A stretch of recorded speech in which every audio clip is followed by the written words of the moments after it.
200 দেওয়ার পরে জি জি পোটেনসি তৈরি করে নিল, পরবর্তী পোটেনসি কি হবে? আমরা যেটা জেনেছি সেটা হচ্ছে 200-র পরে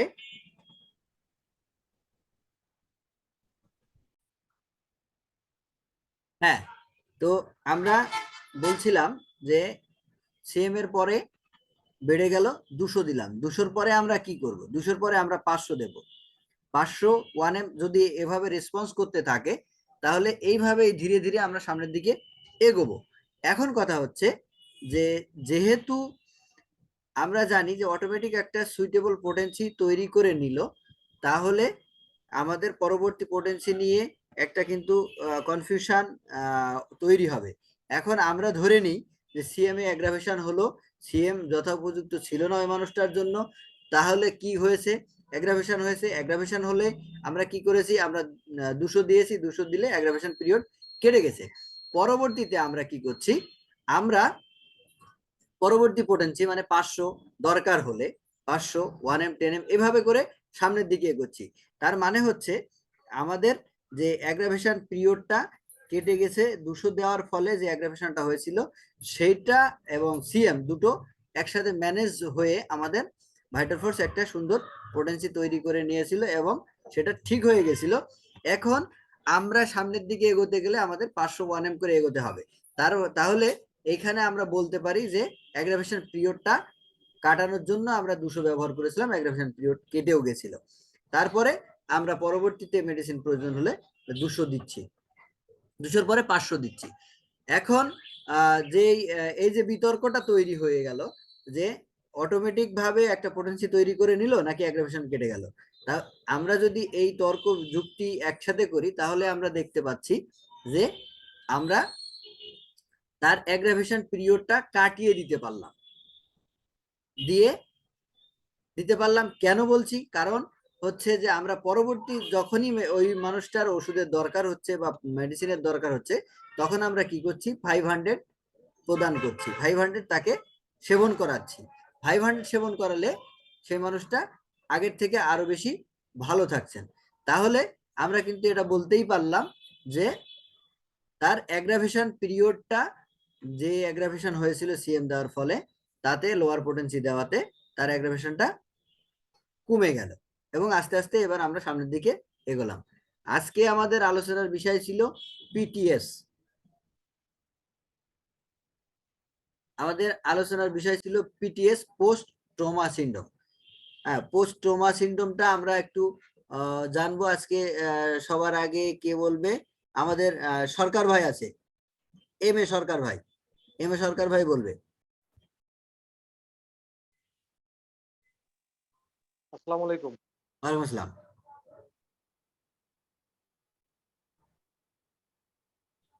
পোস্ট ট্রমা সিনড্রোম সম্পর্কে আসলে আজকে আমার কোনো প্রস্তুতি ছিল না, যদিও এটা মেন্টাল এবং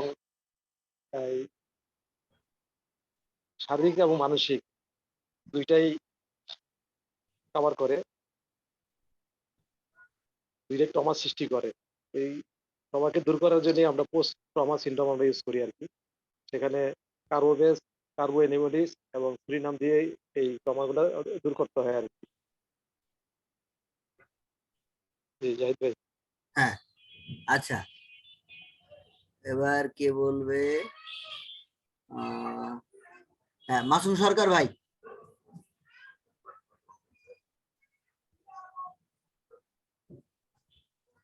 মাসুম সরকার ভাই। আসসালামু আলাইকুম ভাইয়া, আমি বাহিরে আছি, আচ্ছা রাস্তায় বাসার দিকে যাচ্ছি। আচ্ছা, আক্তার ভাই আছেন?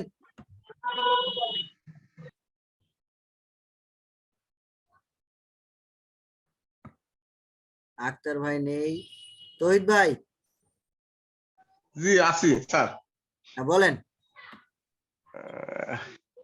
পোস্ট ট্রমা সিস্টেমের পিটিএস, এটা আমিও বেশ ভালো পড়িনি, তবে যতটুকু পারি ততটুকু বলি। যতটা পারেন ততটাই বলেন, আর বলা বলতে অভ্যাস তৈরি হলে বলতে পারেন। শারীরিক এবং মানসিক ভাবে যে আঘাত, সেটা যেভাবে হোক, আবেগে পড়ে হোক বা অন্য কোনো মানসিক ভাবে কারোর সঙ্গে ঝামেলা করে হোক, আর আমরা এইটা আর একটা হচ্ছে আমরা বিভিন্ন ওষুধ যে খেয়েছি এবং একটার পর একটা ওষুধে আমার দেহের ভিতরে যে জটিলতার সৃষ্টি হয়েছে, হ্যাঁ, সেই আঘাতটা এইটা হচ্ছে পিটিএস এর প্রধান ই। আর এর যে বিষয়গুলা এইগুলা আমাদের শরীর এতই জর্জরিত হয়ে যায়, এগুলাকে যতক্ষণ দূরীভূত না করা যায় ততক্ষণ ওষুধে আমাদের ঠিকমতো কাজ হয় না। আর যেটুকু আছে আপনারা যদি কেউ বলেন, আমি এটা ভালো দেখিও নি, আর ছিল কিন্তু পড়া হয়নি খুব ঠিক আছে, আগেকার যেটুকু জানলাম। ওকে, ধন্যবাদ ধন্যবাদ। এরপরে এই আসমা, তুমি বলতে পারবে?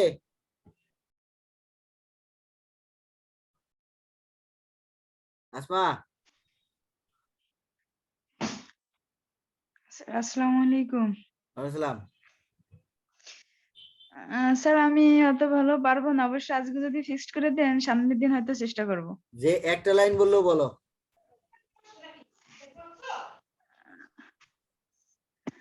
আর একটা লাইন, পিটিএস তুমি কি বোঝো সেটা বলো।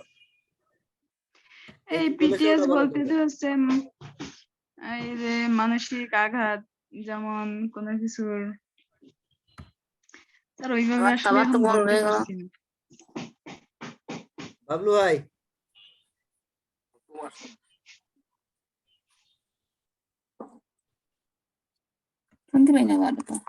বাবলু ভাই আছে? বাবলু ভাই, সমস্যা হচ্ছে কি শুরু ওই 1 নাম্বার আর 2 নাম্বার ওষুধ আছে না? 1 নাম্বারটা হচ্ছে খাবে খারাপ লাগবে। শরীর খারাপ লাগবে। আচ্ছা, তাহলে 1 নাম্বার ওষুধটা খাবে।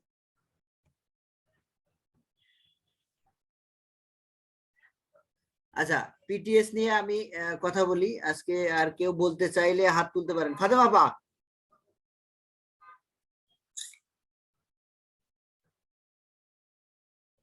ডাক্তার ফাতেমা আক্তার।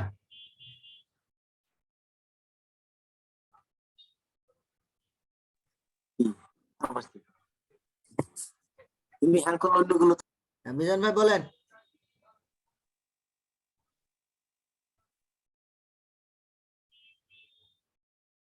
মিজান ভাই বলেন। জি, আসসালামু আলাইকুম। আসলাম। অনেক কিছু বলতে পারবো না, অল্প একটু ধারণা আছে সেটু বলি। পিটিএস অর্থ হলো পোস্ট ট্রমা সিনড্রোম। ট্রমা মানে আঘাত, এটা শারীরিক আঘাত হইতে পারে, মানসিক আঘাত হইতে পারে। বিভিন্ন প্রকার রোগ ব্যাধি এবং দীর্ঘদিন যাবত কোনো ব্যক্তির উপর প্রয়োগকৃত বিভিন্ন ঔষধের ফলেও আঘাত সৃষ্টি হইতে পারে। আবার শারীরিকভাবেও আঘাত থাকতে পারে। যেমন একটা একুয়েট রোগ যদি বারবার আসে, সেই সব ক্ষেত্রে বারবার ওষুধ প্রয়োগ করা হয়, তার একটা আঘাত সৃষ্টি হয়। এইসব ক্ষেত্রে আমরা অনেক সময় আগে আমরা দিতাম আর্নিকা, সিমফাইটম, কোনিয়াম, রুটা ইত্যাদি মানে শারীরিক আঘাতে। স্যার এটাকে একটু সুন্দরভাবে মডিফাই করে নিয়ে আসছেন কার্বোভেজ এবং কার্বো অ্যানিমেলের জন্য। এবং আমরা এই কার্বো অ্যানিমেল কার্বোভেজ দেওয়ার পরে একটা ভালো রেসপন্স পাচ্ছি। অ্যাকুয়েট ডিজিজের ক্ষেত্রে বারবার যদি রোগটা ফেরত আসে, সেই ক্ষেত্রে আমরা কার্বোভেজ অ্যাপ্লাই করতে পারি।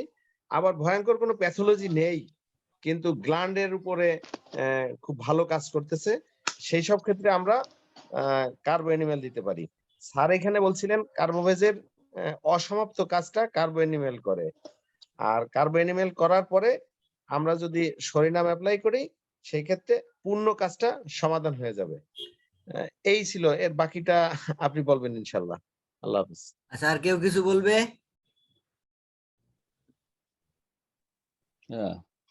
জি, আসসালামু আলাইকুম। আসলাম।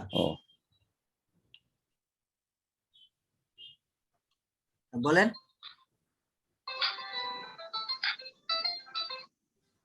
আসসালামু আলাইকুম।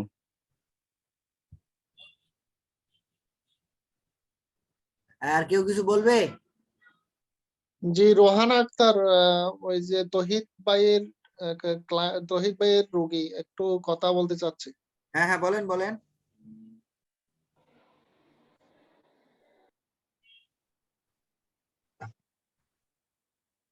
হ্যালো, রোহানা আক্তার।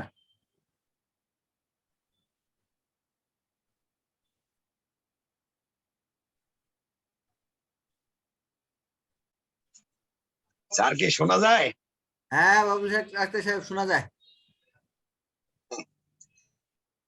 স্যার আমার মিস্টেক হচ্ছে, আমার এই ক্যান্সার ডিজিজের রুগীটা সেদিন মারা গেছে। এই যেদিন আপনার সাথে কথা বলছিলাম জি, সেদিন হাইড্রোফোবিনাম ছিল না, কিন্তু অনেকগুলি পটেন্সি সেখানে রাখা ছিল, কিন্তু আমি সুযোগ হয়নি। ওরা আমাকে ফোন টোনও দেয়নি যে মেডিসিন অ্যাপ্লাই করার জন্য, সুযোগে হয়নি। তো এটা হবেই, এটা এটা কোনো গেছে। ব্যাপার না। আর এ নিয়ে দুঃখ পাওয়ার কিছু নেই, কষ্ট পাওয়ার কিছু নেই, কারণ মানুষের মৃত্যু হবেই। তো অনেকদিন ভালো ছিল, এবং আপনার টিউমার অপারেশনের জায়গাটাও ছোট হয়ে গেছিল। আপনার ক্যান্সারের পেশেন্ট কমিউনিকেশন এরকমই মারা যায়, যেটা ইমপ্রুভমেন্ট আসে আস্তে আস্তে আস্তে আস্তে, হঠাৎ করে ইউটার্ন নেয়। আর ইউটার্ন নিলে আর কিছু করার থাকে না, তখনই বুঝে যাবেন যে চলে যাবে। বাড়ির লোকদেরকে অ্যালার্ট করে দিতে হবে যে আপনারা তৈরি থাকেন, যে কোনো মুহূর্তে চলে যাবে। যন্ত্রণা কোনো কিছু হয়নি, মানে খুব বেশি যন্ত্রণা হয়নি, যন্ত্রণা দেয়নি, তবে আগে খুব যন্ত্রণা হতো। ঠিক আছে। তো আর স্যার, জি, আমার এই যে একজন পেশেন্ট হাইড্রোফোবিনাম সিএম এর পরে আমি হাইড্রোফোবিনাম 0/15 দিলাম। ওই যে প্যারালাইজড এর ভাব ছিল, বা এখন হৃদরোগ ইনস্টিটিউটে আছে, লোকটা গরিব মানুষ, ওনাকে অক্সিজেন হয়তো দিয়ে রাখা হচ্ছে। ওটা ফিরে আমি আসলে, বলছি ওটা যে যখন আপনারা ওখান ফিরে থেকে, আসবে বা ওর পেশেন্ট পার্টির কোনো কেউ আসলে, তখন আপনি আমাকে ফোনে কথা বলাবেন, আমি বলে দেবো কি করতে হবে না হবে। আচ্ছা তাহলে এটা হাতে রাখছি। আর এখন 3 নাম্বার বিষয়টা হচ্ছে স্যার, আমার মানে পার্সোনাল বিষয় হচ্ছে যে কার্বোভেজ সিএম খাইছিলাম। জি, খাওয়ার পরে আমার অ্যালার্জি গুলি আরো বেশি বাড়ছিল, হুম, এবং ধরেন যে একটু চুলকানিটাও বেশি বাড়ছিল, এবং রস বের হতো। জি, তো পরে লুৎফর স্যারের সাথে পরামর্শ করে আমি এর ফাঁকে সুরিনামে গেছিলাম। তবে সুরিনাম থেকে বের হয়ে আবার কার্বোভেজ 0.3 চলছে, কিন্তু একটু অগ্রগতির দিকে, কিন্তু সমাধান তো হচ্ছে না। আচ্ছা, মানে এখন রেসপন্সিবিলিটি ভালো লাগে, কিন্তু এখানে তো কার্বোভেজ 0/3 2 দিন 3 দিন খাইছি, বা মাঝে মধ্যে যে গ্যাস ট্যাস হলে খেয়ে নিচ্ছি, মাঝে মধ্যে খেয়ে নিচ্ছি। তাহলে এই অবস্থায় কি করব? আর আমার গলার বাম সাইডে মনে হয় কিছু আটকে আছে, এবং বুকের বাম সাইডেও মাঝে মধ্যে কফ জমে থাকার মতো মনে হচ্ছে। 200 নেন আপনি। 200 নিব? জি, ইয়া কয় মাত্রা স্যার? একমাত্র। তো আচ্ছা, আচ্ছা এই ছিল বিষয় স্যার। তবে আর সবকিছু আপনার মিলে মেয়ে আপনাকে ঢুকেছে আজকে? ধন্যবাদ। মেয়ে সহ আজকে গেছিলাম স্যার একটা ক্লাসে। না, বলছে আপনার মেয়ে আজকে ঢুকেছে মেয়ে ক্লাসে, ও আমাকে মেসেজ করেছিল লিংক দেওয়ার জন্য। ও তাহলে হয়তো চেষ্টা করছে। আমি এই যে আপনার ক্যামেরা ওপেন করতে পারি নাই, সাউন্ড ওপেন করতে পারি নাই, আমার অনেকগুলো রুগী ছিল আচ্ছা, চেম্বারে ঠিক স্যার। আছে, সমস্যা নেই। আমরা আমাদের আলোচনায় যাই, আপনি একটু আলোচনা শোনেন। আচ্ছা স্যার, আচ্ছা, আচ্ছা পোস্ট ট্রমা সম্পর্কে আমি কিছু বলবো। হ্যাঁ, বলেন বলেন। হ্যাঁ, পিটিএস হচ্ছে পোস্ট ট্রমা সিনড্রোম। তো এটা সর্বপ্রথমে স্যার প্রথম দিকে 1 নম্বর সাইকেলে ব্যবহার করতেন, কিন্তু এখন পরে হাইড্রোফোবিনামটা বেশি গুরুত্বপূর্ণ হওয়ার কারণে এটি 1 নম্বর সাইকেল ব্যবহার করছে, এবং এটা 4র্থ নম্বর সাইকেল। পোস্ট ট্রমা বিশেষ করে এক প্রকারের আঘাত হচ্ছে পারিবারিকভাবে বা যে কোনো কারণে মানসিক একটা আঘাত হতে পারে, এও এক প্রকারের আঘাত। আর বেশিরভাগ আঘাত হচ্ছে আমাদের সমাজের মানুষেরা বিভিন্ন প্রকারের ঔষধ যখন তখন যে কোনো ভাবে, অ্যালোপ্যাথিক হোক আর হোমিওপ্যাথিক হোক আর কবিরাজে যে কোনো কায়দায় ঔষধ খাওয়ার কারণে শারীরিকভাবে বিভিন্ন ভিতরগত একটা রোগের সৃষ্টি হয়। এই রোগগুলো ধ্বংস করার জন্যে পোস্ট ট্রমার আলোকে কার্বোভেজ, কার্বোএনিমেলিস এর শরণাপন্ন হতে হয়। তো এই পোস্ট ট্রমাটা বিশেষ করে নিজেরা খেয়েও মানুষের নিজস্বভাবে এই রোগটা দেহে তৈরি হতে পারে, পোস্ট ট্রমা হতে পারে, অথবা এমনও দেখা যায় যে যে সন্তানটা জন্মগ্রহণ করছে তার মাতা বা তার পিতা সাংঘাতিকভাবে অসুস্থ ছিল, তার জন্মের পূর্বে তার মা হোক তার পিতা হোক অসংখ্য বিভিন্ন প্রকারের অসুস্থতাজনিত কারণে ওষুধ খেয়ে তাদের ভিতরে ট্রমা হয়েছে। এই ট্রমা সন্তানের ভিতরে মানে জন্মসূত্রে সন্তানের ভিতরে পোস্ট ট্রমা এসে যেতে পারে। তো এই জন্যে আমাদের পোস্ট ট্রমাটা একটা গুরুত্বপূর্ণ সাইকেল। তো অনেক সময় ফার্স্ট সাইকেল, সেকেন্ড সাইকেল এগুলো ব্যবহার করেও যখন আমরা ফল পাই না, তখন দেখা যায় পোস্ট ট্রমার উপরে কার্বোভেজ ব্যবহার করে তার সেই জটিলতা যখন কাটিয়ে ওঠে, তখন এই সাইকেলগুলো ঘোরাতে ঘোরাতে ওই ব্যক্তিটি আস্তে আস্তে ট্রমা কেটে যাওয়ার কারণে তার সেকেন্ড সাইকেলও কাজ করে এবং সে আস্তে আস্তে তাকে সুস্থতায় নিয়ে যাওয়া সম্ভব হয়। যাকে এইটুকু আমি বললাম, বাকি কথা বলেন। হ্যাঁ, জি, আসসালামু আলাইকুম। ওয়ালাইকুম আসসালাম, বলেন, আপডেট দেন।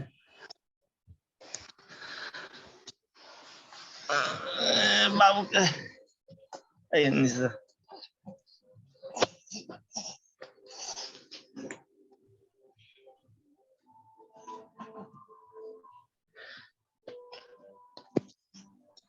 আচ্ছা, ওষুধ খাওয়ানোর পরে কেমন আছে? ওষুধ খাওয়ানোর পরে কিছুদিন তো আগের মতোই আছে, একটু হালকা বোঝা যাচ্ছে না, আগের মতোই তো দেখা যাচ্ছে, কিন্তু ওই কান্না করলে ওই পায়ের তালু আর হাত আর এই গালের এই জিহ্বা সবগুলা মানে কালো হয়ে যায় কান্না করলে। আচ্ছা, হাত ওই কান্না করলে, বেশি কান্না করলে হাত বাঁকা হাত পা গুলা বাঁকা করে ফেলে, এভাবে পাকা করে ফেলে। আচ্ছা, এখন এখন এখন করতেছে না। এখন করতেছে না। আচ্ছা, ওষুধ কিভাবে চলছে? ওকে, প্রতিদিন 10 ফোঁটা করে চলতেছে, এই সিএম চলতেছে। এই সিএম প্রতিদিন 10 ফোঁটা করে একবার চলতেছে না দুইবার? একবার দৈনিক একবার, ডেইলি একবার করে। ঠিক আছে, দৈনিক একবার করেই চলুক, আরো এক সপ্তাহ চলুক। আবার সামনের সপ্তাহে প্রথম দিকে আপনি কথা বলবেন, একদম প্রথম দিকে, হ্যাঁ, 9:30টার পরপরই। হ্যাঁ, ওর কিন্তু আবার ঠান্ডা জ্বর একটু বেশি হয়েছিল, আর একটু আমি ওই এস খাওয়াই দিছি, মোটামুটি একটু কমে আসছে আর কি। আচ্ছা, জ্বরটা যাই আসুক, আপনি তহিদ ভাইয়ের সাথে কথা বলবেন, হ্যাঁ। আর ওর কি ওই বারবিট গুলো চলবে, ওই মেডিসিন গুলা, ডাক্তার মেডিসিন গুলা? আপাতত আরো কিছুদিন চলুক, এখন ওইটা নিয়ে ভাবছি না, আরো কিছুদিন যাক, তারপরে ওটা কমিয়ে আনবো। ও, ঠিক আছে। বারবিটটা একদিন পর পর দেওয়া যেতে পারে না? আরো এক সপ্তাহ যাক, একদিন পর পর তা দেওয়া না যেতে হলে পারে না? এখনই রিস্ক নেওয়া ঠিক হবে না। আমরা আরেকটু সময় নিই, তাতে আমাদের কোনো অসুবিধা নেই। আচ্ছা, আরো এক সপ্তাহ চলবে। আচ্ছা, হ্যাঁ, জি জি।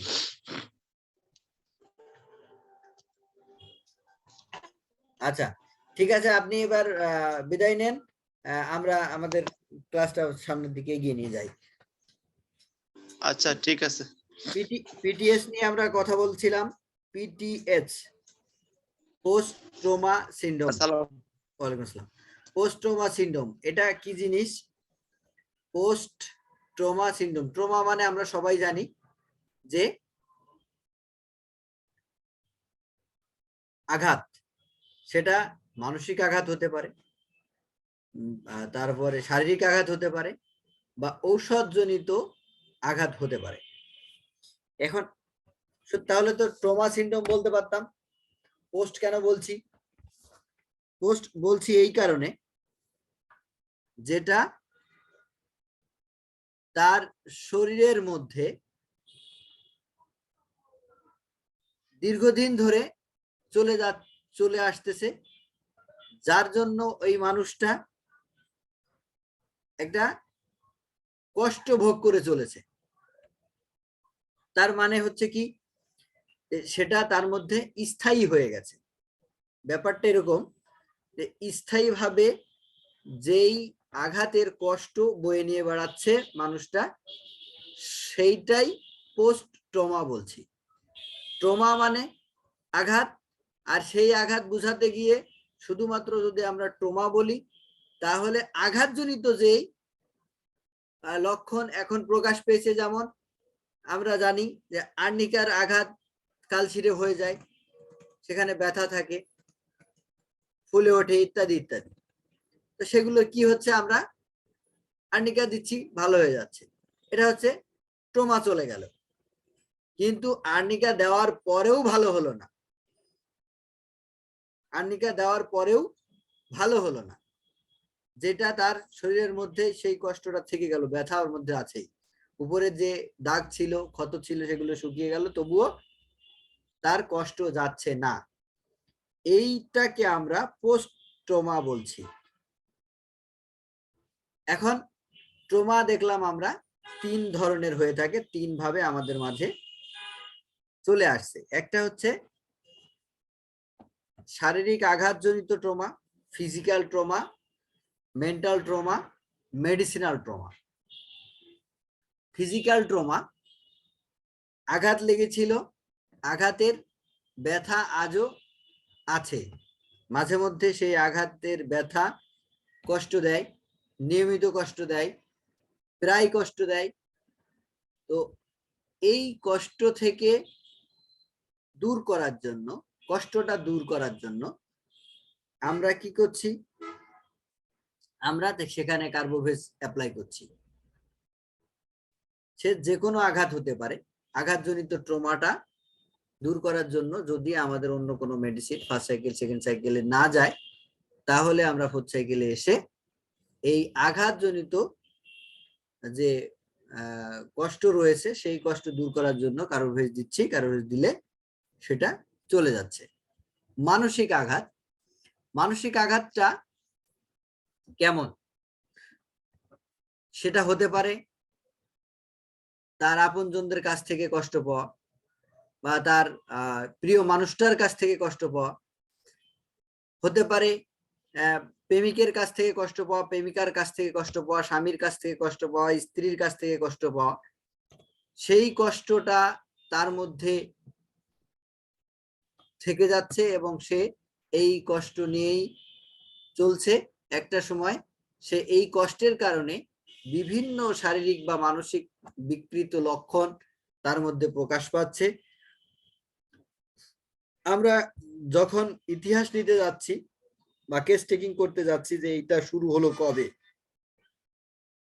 তখন দেখা যাচ্ছে আস্তে আস্তে আস্তে আস্তে আস্তে আস্তে রোগী তার সেই কষ্টের জায়গায় ফিরে গেল এবং সেখান থেকে বলা শুরু করল যে আমি এই কষ্ট এই পর্যন্ত সুস্থ ছিলাম। এটা যাওয়ার কি সিস্টেম? সিস্টেমটা হচ্ছে আপনি কতদিন ধরে এই অসুখে ভুগছেন, যে কোনো একটা অসুখ XYZ বললো 3 বছর। 3 বছর আগে আপনি সুস্থ ছিলেন না, তার আগে এই সমস্যা ছিল। এই সমস্যা কতদিন ছিল? আরো 2 বছর। এই 2 বছর আগে আপনি সুস্থ ছিলেন? হ্যাঁ, আমি পারফেক্টলি সুস্থ ছিলাম। তো এই 2 বছর আগে, এই মোট 5 বছর আগে এই সমস্যাটা শুরু হলো কি করে আপনার? তখন দেখা যাচ্ছে সে একটা মানসিক আঘাতের কথা, মানসিক কষ্টের কথা আমাদের সামনে তুলে আনছে। তখন আমরা বুঝে যাচ্ছি যে এই মানুষটা পিটিএস এ আক্রান্ত, পোস্ট ট্রমা হয়ে গেছে, যার জন্য কোনো মেডিসিন ঠিকঠাক কাজ করছে না। যদি মেডিসিন ঠিকঠাক কাজ করাতে হয় তাহলে আমাদের কার্বোভেজ দিতে হবে। কার্বোভেজ যতটুকু কাজ করবে পোটেন্সি চেঞ্জ করে, যখন আর কাজ করবে না তখন আমাদের কার্বো অ্যানিমেলিস দিতে হবে। কার্বো অ্যানিমেলিস দিলে কি হবে? কার্বোভেজের অসমাপ্ত কাজ কার্বো অ্যানিমেলিস সম্পন্ন করবে। এবার আসি মেডিসিনাল ট্রমা। মেডিসিনাল ট্রমাটা কেমন? একটা ছোট্ট সমস্যা কি হয়েছে, রোদে ঘোরাঘুরি করেছে, রোদে ঘোরাঘুরি করেছে, যেটা তার অভ্যাস না, অনভ্যাস বশত রোদে ঘোরাঘুরি করার কারণে তার একটু টায়ার্ড লাগছে, মাথা ব্যথা করছে, সে টুক করে একটা প্যারাসিটামল খেয়ে নিল। প্যারাসিটামল খাওয়ার ফলে সে তার মাথা ব্যথা সারিয়ে ফেলতে পারলো।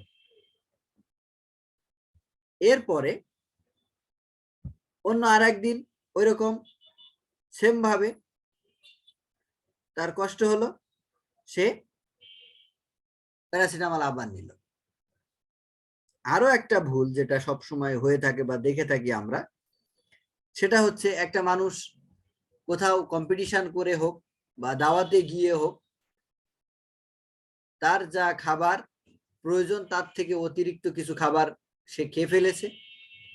অতিরিক্ত খাবার খাওয়ার ফলে কি হয়, আমাদের কারো পেট খারাপ হয়,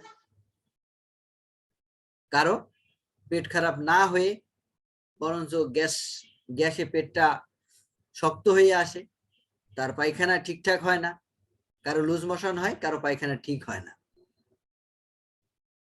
কারো স্বাভাবিক পায়খানা হয়। তো যেই মানুষটা লুজ মোশন হলো, পায়খানা শক্ত হওয়া বা পায়খানা ঠিকঠাক থাকা মানুষের চেয়ে লুজ মোশন হওয়া মানুষটা আপাত দৃষ্টিতে, আমাদের দৃষ্টিতে সুস্থ। কেন?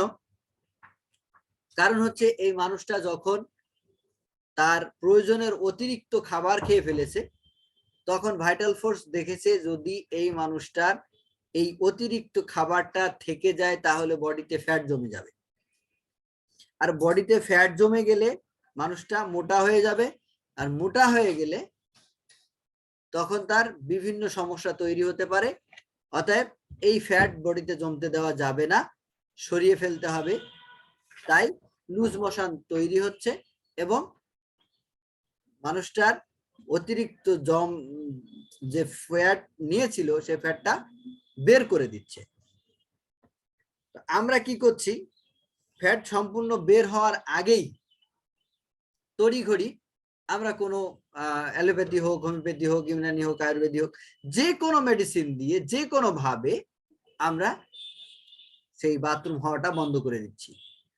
যখনই বাথরুম হওয়াটা বন্ধ করে দিচ্ছি, তাহলে যেই ফ্যাটটুকু বের হতে পারলো না সেটুকু আলটিমেটলি আমাদের শরীরে জমে যাচ্ছে এবং পরবর্তীতে এই ফ্যাট জমার ফলে বেশ কিছু সমস্যা তৈরি হতে পারে।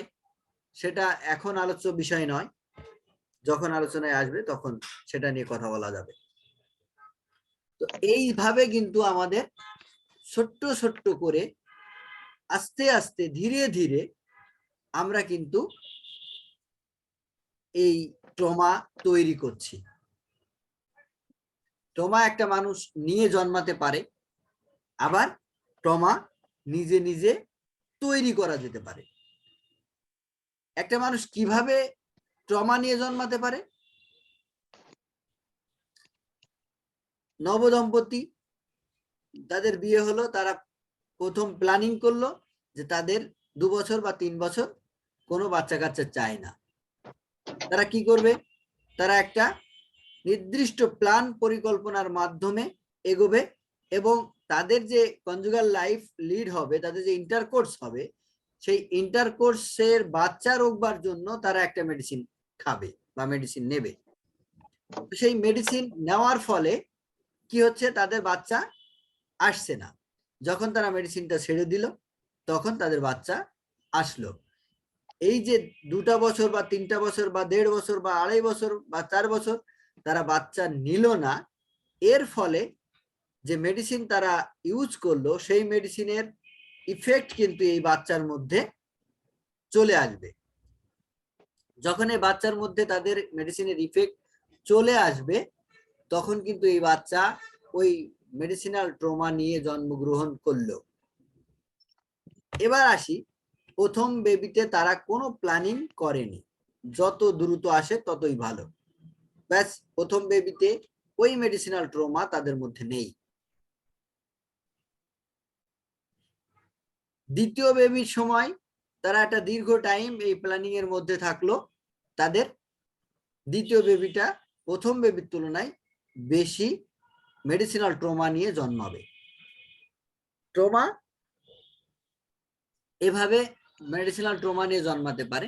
আবার কি হয়, আমরা ইদানিং বেশ দেখতে পাই যে সহজে বাচ্চা আসছে না, বাচ্চা পৃথিবীতে আনবার জন্য ওই দম্পতিকে প্রচুর ঔষধ নিতে হচ্ছে, ঔষধ খেয়ে বাচ্চা পৃথিবীতে আনতে হচ্ছে, ভূমিষ্ঠ করাতে হচ্ছে বা গর্ভ সঞ্চার করতে হচ্ছে। এটাও কিন্তু ওই মেডিসিনাল ট্রমার বাচ্চা জন্মাবে। এরপরে বাবার নেশা ছিল বা মায়ের নেশা ছিল, কি নেশা? সিগারেট, মদ, পান, তামাক, জর্দা, যত ধরনের নেশা আছে, এই নেশাগুলো বাবা অথবা মা যদি করে থাকে তাহলে সেই নেশারও একটা সাইড ইফেক্ট, সেই ইফেক্ট নিয়ে কিন্তু জন্মাবে, যেটাও কেউ আমরা এই ট্রমার মধ্যে ফেলতে পারি। এরপরে একটা মানুষ ছোট্ট করে অসুস্থ হলো, তাকে মেডিসিন দেওয়া হলো, যেমন আমরা অ্যালোপ্যাথি প্রেসক্রিপশন দেখলেই দেখতে পাই যে অ্যান্টিবায়োটিক দিয়েছে, অ্যান্টিবায়োটিকের সাথে সাথে গ্যাসের ট্যাবলেট, এটা সেটা হাবিজাবি হ্যানত্যান ছাপছতর ইত্যাদি দিয়ে কিন্তু একটা 5টা আইটেম বা 6টা আইটেম বা 7টা আইটেম বা 8টা আইটেম 10টা আইটেম পর্যন্ত রুগীকে দেওয়া হচ্ছে। কেন দেওয়া হচ্ছে যদি আমরা জিজ্ঞেস করি বা তাদের কোন এক্সপার্টের কাছে জানতে চাই, তারা বলছে যে এটার সাথে এটা সম্পর্ক দিতে হবে, না দিলে কি হবে, না দিলে যে সাইড ইফেক্ট তৈরি হবে সেই সাইড ইফেক্টের কারণে তার আরো বেশি সমস্যা হবে। তো এই একটা মানুষ কয়েকটা দিন মেডিসিন নেওয়ার ফলে কি হচ্ছে, তার মধ্যে একটা ট্রমা তৈরি হয়ে যাচ্ছে। এবার এই মেডিসিনের যে ইফেক্ট, সাইড ইফেক্ট রয়েছে, সেই ইফেক্টের জন্য আবার মেডিসিন নিতে হচ্ছে। এভাবেই কিন্তু চক্রকারে ঘুরতে ঘুরতে ঘুরতে ঘুরতে ঘুরতে ঘুরতে একটা সময় এই মানুষটা শেষ হয়ে যাচ্ছে, মানুষটা মারা যাচ্ছে, কিছুই করার থাকছে না। তো এই মেডিসিনাল ট্রমা আমরা যদি এই ধরনের কেস পাবো তো অবশ্যই, কারণ কোনো মানুষ, খুব কম মানুষই আছে যারা মেডিসিনের ব্যাপারে সচেতন এবং সহজে মেডিসিন নিতে চান না, এমন মানুষের সংখ্যা খুবই কম। তো সেই জন্য আমরা এই ধরনের রুগী পাবো। আর আরো একটা বিষয় যেটা আমরা দেখি, যে আমরা যেমন বাচ্চা রুগী দেখতে গেলে অস্থির হয়ে যায় আমরা ডাক্তাররা। কেন অস্থির হয়ে যায়? ডাক্তার সাহেব আমার বাচ্চার তো এখনো জ্বর কমেনি।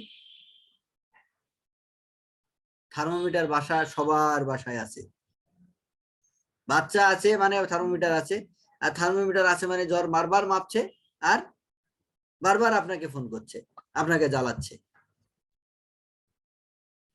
তো আমরা জিজ্ঞেস করছি আপনার বাচ্চা কি করছে, খাওয়া দাওয়া করেছে, ঘুমিয়েছে?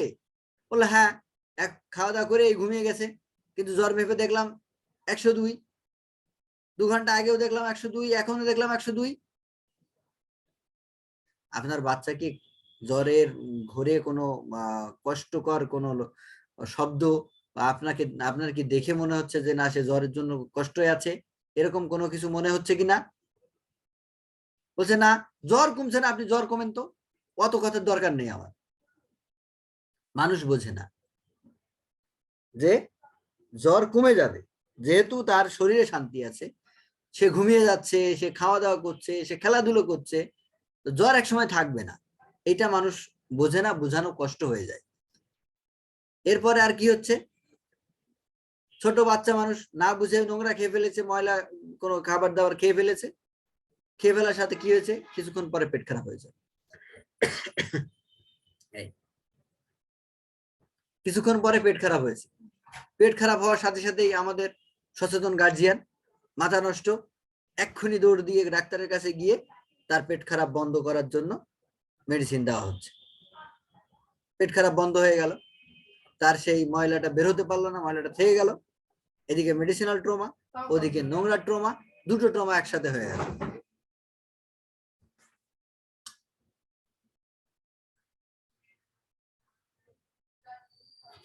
মোটামুটি এই যে ট্রমা, কিভাবে কিভাবে তৈরি হয়। আমরা পেলাম কি, ফিজিক্যাল আঘাত, শারীরিক আঘাত থেকে ট্রমা তৈরি হয়, মানসিক আঘাত থেকে ট্রমা তৈরি হয়, দীর্ঘদিন মেডিসিন, টুকটাক মেডিসিন, প্রায় মেডিসিন নেওয়ার ফলে আঘাত যে একটা ট্রমা তৈরি হয়, নেশা করার কারণে ট্রমা তৈরি হয়। এই সব ট্রমা যে কষ্টকর পরিস্থিতি মানুষের তৈরি করে, যখন অন্যান্য নির্বাচিত মেডিসিন যথোপযুক্ত রেজাল্ট দিবে না, তখন আমরা আমাদের নির্ধারিত নিয়ম মেনে আমরা চতুর্থ সাইকেলে এসে আমরা পোস্ট ট্রমার যে মেডিসিন কার্বোভেজ সেটা দেব, দিলে দেখব যে তাদের কষ্টগুলো অনেকটাই কমে গেছে এবং ধীরে ধীরে মানুষটা ভালোর দিকে যাচ্ছে। আর টাইম খুব অল্প আছে, আজকে এই সেশনে শেষ করতে চাচ্ছি ইনশাআল্লাহ। তো আমরা আজকে পিটিএস সম্পর্কে মোটামুটি একটা আইডিয়া পেলাম। আমিনুল ভাই। হ্যাঁ জাহিদ স্যার, জি। পাঞ্জাবিটা কিন্তু সেই, পাঞ্জাবিটা কিন্তু সেই, যাই বলেন। ঠিক আছে। আগামী ক্লাস আবার হাইড্রোফোবিনাম দিয়ে